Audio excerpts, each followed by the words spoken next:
Hello. Let me make sure you guys are like cleaned up good here. Wait a minute. We good? Yeah, I think we're good now. Girl, look, look at these raccoon eyes. This girl's tired. I haven't really slept for the past 2 days. It's part of my, some of my medical issues that I have. It's been a rough 2 days for me, and I'm looking forward to getting some sleep. I'm hoping maybe today. I was doing some mending yesterday. I was mending some clothes, and I got a lot done. I got a lot done as far as sewing because I hand sew. It's very therapeutic. I've always enjoyed hand sewing, always. I haven't gone out anywhere, not since Friday after I picked up the kids and went to the Walmart. I could have did a Walmart haul, but this girl was just done and we put everything away. And on weekends, I normally stay tucked in. I do. I stay tucked in the house. I don't really go anywhere. Tomorrow's supposed to be a nicer day, though. We're supposed to be close to the 50s. And if that's true, I'm going to see if I can try to do this try on for you guys out there on the balcony. I'm going to try to get all this together for you here. Hopefully, I'll be able to get some sleep so I can do that for you guys.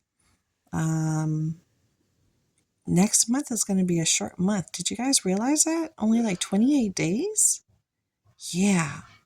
So I am planning on starting to do some new shares. So just be on the lookout. You'll see it when it happens. And I hope you guys enjoy it. I was just watching Mornings with Granny. She just released a video. Well, not just released, like 8 hours ago. She released this video 8 hours ago, and I'm just getting to it now. It says, "We're going to starve." And it's, her advice is usually right on point. It really and truly is. Somebody had posted a video said, "We're going to starve," because it couldn't find bread. But there was bread throughout the store. It just wasn't the bread that they were interested in. And as she said, yes, food prices are going up. Yes, it's getting harder to find things. Yes, there are limits on eggs. There might even be limits on other things, So things to look forward to. But there are always alternatives. If you can't do one thing, you'll do the next. You just, move on to the next thing. Don't fret and don't hyper focus over what you can't have, but look at what you can have and what you can use.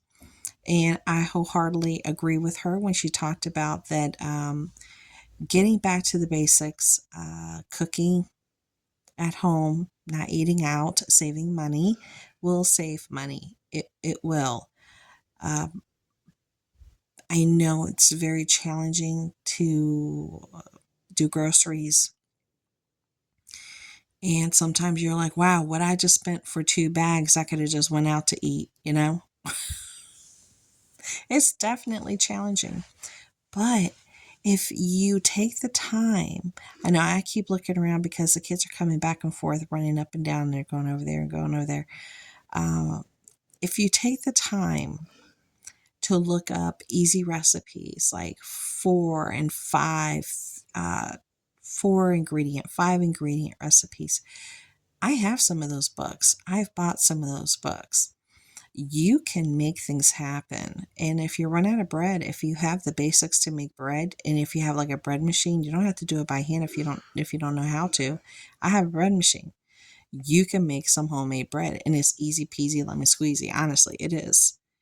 And so you always are going to have some positive alternatives when you can't find A, B, and C. You're always going to have an alternative. You just have to educate yourself on your, possibilities.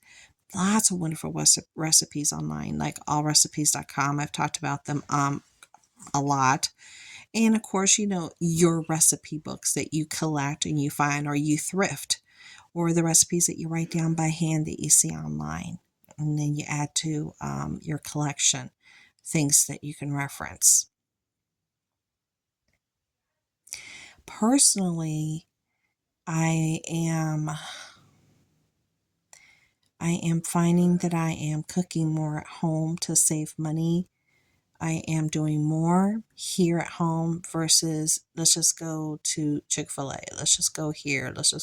It adds up so quickly. It does. And when you need to do other things with that money, it's like you're like, okay, I have to go home. I have to cook.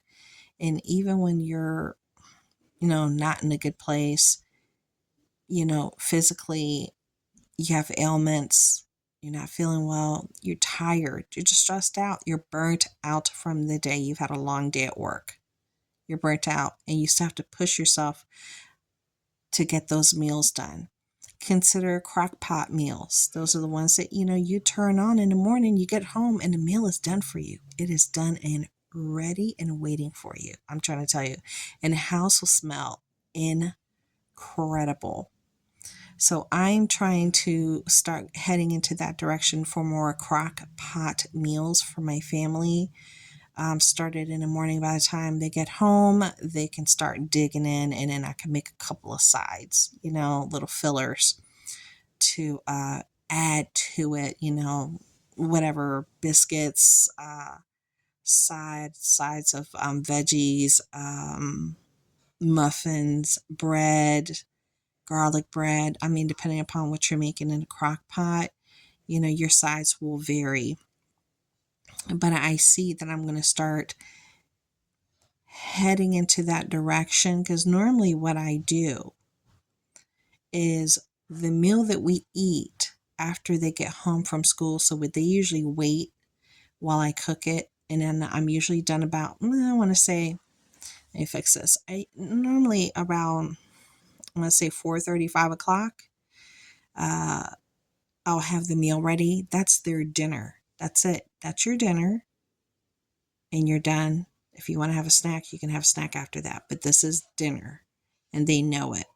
So we normally don't eat after 6 unless dad brings something home, or if he cooks, and he likes to cook late. So right now he's downstairs and he's cooking. So, and over here it's already 7:16. So normally 6 o'clock, we're done eating for the day, and just not fearing the kitchen, not fearing cooking, and just spreading your wings. And I think you will enjoy it. I know I was very hesitant when I first learned to cook. I thought it was a chore. I thought it was a burden.